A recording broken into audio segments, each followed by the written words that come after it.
नमस्कार दोस्तों, स्वागत है आपका हमारे इस YouTube चैनल में।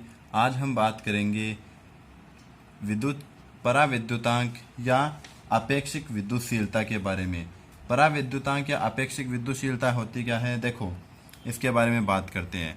मान लेते हैं हमारे पास किसी माध्यम की विद्युतशीलता एप्सिलॉन है और निर्वात या वायु की विद्युतशीलता कितनी है, एप्सिलॉन नॉट है।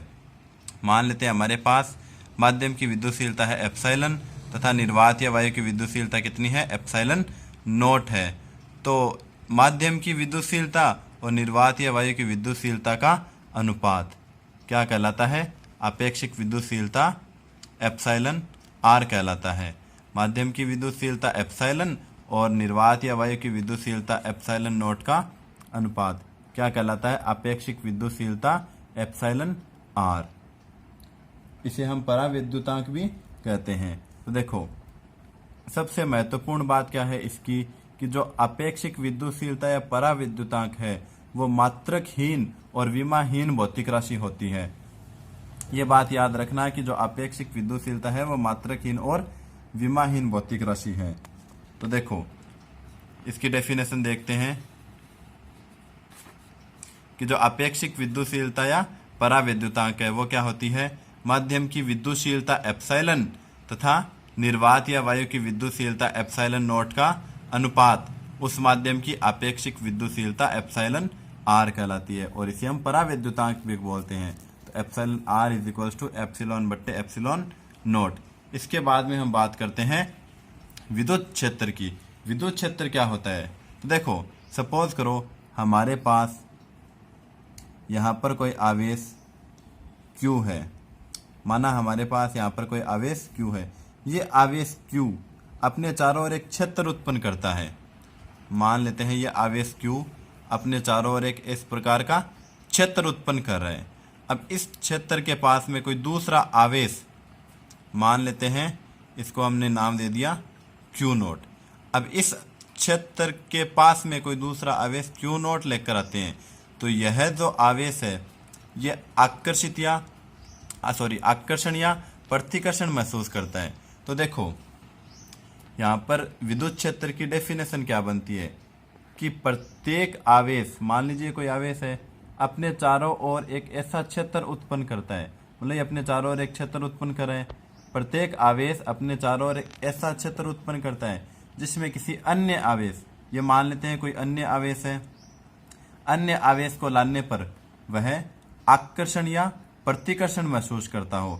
अब देखो अगर ये धनावेश है और ये भी धनावेश है तो दोनों एक दूसरे को प्रतिकर्षित करेंगे। ये धनावेश और ये ऋणावेश, या फिर ये धनावेश ये ऋणावेश है तो एक दूसरे को आकर्षित करेंगे। तो देखो आकर्षण या प्रतिकर्षण महसूस करते हैं तो इसे हम क्या बोलते हैं, उस आवेश का विद्युत क्षेत्र बोलते हैं।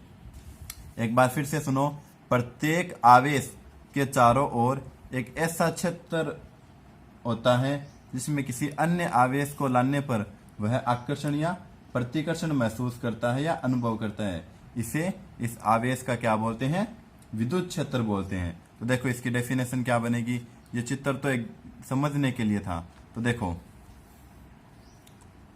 विद्युत क्षेत्र होता क्या है, प्रत्येक आवेश के चारों ओर एक ऐसा क्षेत्र होता है जिसमें किसी अन्य आवेश को लाने पर वह आकर्षण या प्रतिकर्षण महसूस करता है। तो इसे इस आवेश का विद्युत क्षेत्र कहते हैं। हाँ, अब देखो इसके बारे में कुछ विशेष बातें देखते हैं विद्युत क्षेत्र की, कि हम जो आवेश लेते हैं ना, दूसरा आवेश, मान लीजिए अन्य आवेश लिया था हमने, इसका मान अत्यल्प होता है। ये विशेष बातें हैं, याद रखना आप लोग। जो अन्य आवेश है इसका मान कैसा होता है, अत्यल्प होता है। अन्य आवेश का मान कितना होता है, अत्यल्प, और इसे Q नोट से प्रदर्शित किया जाता है और यह हमेशा धनात्मक लिया जाता है। देखो इसकी विशेष बातें क्या निकल कर आती है कि Q नोट है वो कैसा होना चाहिए, अत्यल्प होना चाहिए। दूसरी बात कि ये हमेशा धनावेश होता है, ये हमेशा कैसा होता है, धनावेश होता है, मतलब धनात्मक प्रकृति का होता है। और इसे हम क्या बोलते हैं, क्यू नॉट को परीक्षण धनावेश, परीक्षण धनावेश या परीक्षण आवेश बोलते हैं। और सुविधा के लिए इसका मान अत्यल्प लिया जाता है। सुविधा के लिए इसका मान कितना लेते हैं, अत्यल्प लेते हैं। और जो परीक्षण धनावेश है ये विद्युत क्षेत्र को प्रभावित नहीं करता। क्यों? क्योंकि इसका मान कितना होता है, अत्यल्प। जो परीक्षण धनावेश है इसका मान अत्यल्प इसीलिए लिया जाता है ताकि ये इस विद्युत क्षेत्र को प्रभावित ना करे। तो एक बार फिर से देखो, हमारे पास कोई आवेश Q है, इसके चारों ओर एक क्षेत्र उत्पन्न होता है। इसमें कोई अन्य आवेश लेकर आते हैं तो ये आकर्षण या प्रतिकर्षण महसूस करेगा। तो ये आकर्षण या प्रतिकर्षण महसूस करेगा, इसका मतलब क्या है कि इस आवेश को इस आवेश का विद्युत क्षेत्र बोला जाता है। मतलब ये क्षेत्र उत्पन्न करेगा, इसे क्या बोलेंगे हम, विद्युत क्षेत्र।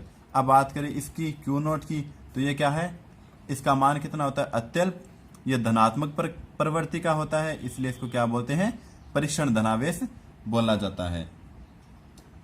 ठीक है, अब देखो आगे बात करते हैं विद्युत क्षेत्र की तीव्रता की। विद्युत क्षेत्र की तीव्रता क्या होती है, तो देखो मान लेते हैं ये हमारे पास विद्युत क्षेत्र है। क्या है, विद्युत क्षेत्र है। मान लेते हैं ये हमारे पास क्या है, विद्युत क्षेत्र। अब देखो इसमें कोई परीक्षण धनावेश या परीक्षण आवेश Q नॉट रखते हैं और इस बिंदु को नाम दे देते हैं P। यहां पर क्या रखा हुआ है, परीक्षण धनावेश या परीक्षण आवेश रखा हुआ है। तो देखो ये जो विद्युत क्षेत्र है ये इस पर क्या लगाएगा, विद्युत बल। मतलब Q नॉट आवेश है तो यहां पर रखा गया है, ये बिंदुवत होता है। तो परीक्षण धनावेश है ये बिंदुवत होता है, तो ये यहां पर रखा गया है, तो इसके ऊपर क्या लगाएगा, बल लगाएगा। तो यहां पर क्या उत्पन्न होता है, विद्युत बल। इस बिंदु पर क्या उत्पन्न होगा, इस विद्युत क्षेत्र के कारण विद्युत बल उत्पन्न होगा। तो देखो ये हमारे पास एक विद्युत क्षेत्र था, इसमें हमने किसी बिंदु P पर कोई परीक्षण धनावेश Q नॉट रखा है। तो अब परीक्षण धनावेश पर क्या लगेगा, विद्युत बल लगेगा। तो हमें बात करनी है विद्युत क्षेत्र की तीव्रता की। तो परिभाषा क्या होगी कि विद्युत क्षेत्र में किसी बिंदु पर, किसी बिंदु का नाम देते P, किसी बिंदु P पर रखे हुए एकांक धनावेश या परीक्षण धनावेश पर लगने वाला विद्युत बल उस बिंदु पर विद्युत क्षेत्र की तीव्रता कहलाता है। और इसे हम कैपिटल E से प्रदर्शित करते हैं। ध्यान से सुनो डेफिनेशन फिर से, कि विद्युत क्षेत्र है, इसमें किसी बिंदु पर रखे हुए एकांक धनावेश या परीक्षण धनावेश पर लगने वाला विद्युत बल E, विद्युत बल F, उस बिंदु पर विद्युत क्षेत्र की तीव्रता E कहलाता है। आगे बात समझ में। तो देखो इसकी डेफिनेशन क्या होगी, विद्युत क्षेत्र में किसी बिंदु पर रखे हुए एकांक धनावेश पर, ये विद्युत क्षेत्र है, इसमें किसी बिंदु P पर रखा हुआ है एकांक धनावेश या परीक्षण धनावेश, इस पर लगने वाला विद्युत बल F, इस बिंदु पर विद्युत क्षेत्र की तीव्रता E कहलाता है। तो देखो किसी बिंदु पर विद्युत क्षेत्र में परीक्षण धनावेश Q नॉट लगने वाला, Q नॉट पर लगने वाला विद्युत बल F वेक्टर है, तब उस बिंदु पर विद्युत क्षेत्र की तीव्रता कितनी होगी, E बराबर F बट्टा Q नॉट।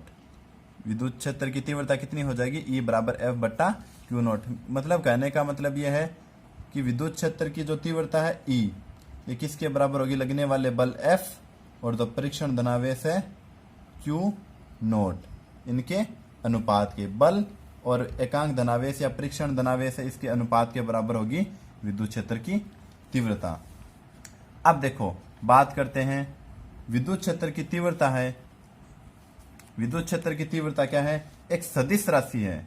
विद्युत क्षेत्र की तीव्रता क्या है, एक सदिश राशि है। तो इसकी दिशा और परिमाण इसकी दिशा भी होगी। तो अब देखो इसको सदिश रूप में कैसे लिख सकते हैं, यहां पर और यहां पर वेक्टर लगा दें तो ये बन गया विद्युत क्षेत्र की तीव्रता का सदिश रूप। तो विद्युत क्षेत्र की तीव्रता एक सदिश राशि है। अब बात करें इसकी दिशा की, तो इसकी दिशा वही होती है जो बल की दिशा होती है। जैसे सपोज करो ये आवेश है, इस पर बल इस दिशा में लग रहा है, बल इस दिशा में लग रहा है, तो इसकी दिशा भी विद्युत क्षेत्र की तीव्रता की दिशा भी यही वाली होगी। विद्युत क्षेत्र की दिशा भी कौन सी होगी, ये वाली। बल की दिशा और विद्युत क्षेत्र की दिशा दोनों ही कैसी होगी, एक ही होगी। अब देखो आगे बात करें विद्युत क्षेत्र की तीव्रता है उसका मात्रक क्या होता है। तो देखो अब बात करते हैं इनके मात्रक की। तो मात्रक के लिए फॉर्मूला आता है E बराबर F/Q0। F क्या है, बल है, तो बल का मात्रक क्या होता है, न्यूटन। और जो आवेश है उसका मात्रक क्या होता है, कूलाम। तो विद्युत क्षेत्र की तीव्रता का मात्रक क्या होगा, न्यूटन पर कूलाम। यह है SI पद्धति में इसका मात्रक। एक फॉर्मूला आता है V = E/D, या इसको ऐसे लिख सकते हैं E = V/D। यहाँ पर V है वो विभवांतर है और D क्या है, दो प्लेटों के बीच की दूरी है। ये समांतर प्लेट संधारित्र के द्वारा उत्पन्न होता है। तो देखो V है विभवांतर, इसका मात्रक क्या होता है, वोल्ट। और जो D है दूरी, और दूरी का मात्रक क्या होता है, मीटर। तो इसका मात्रक क्या हो जाएगा, वोल्ट पर मीटर। अब देखो इस मात्रक में और इस मात्रक में क्या संबंध होता है, 1 न्यूटन पर कूलाम किसके बराबर होता है, 1 वोल्ट पर मीटर के बराबर होता है। आगे बात समझ में। आई होप ये आपको वीडियो पसंद आया होगा और जो बातें बताई है समझ में आ गई होगी। अगर आपको वीडियो अच्छा लगे तो लाइक और शेयर ज़रूर करें, और आपने अभी तक हमारे चैनल को सब्सक्राइब नहीं किया है तो चैनल को सब्सक्राइब भी कर दे जल्दी से। धन्यवाद।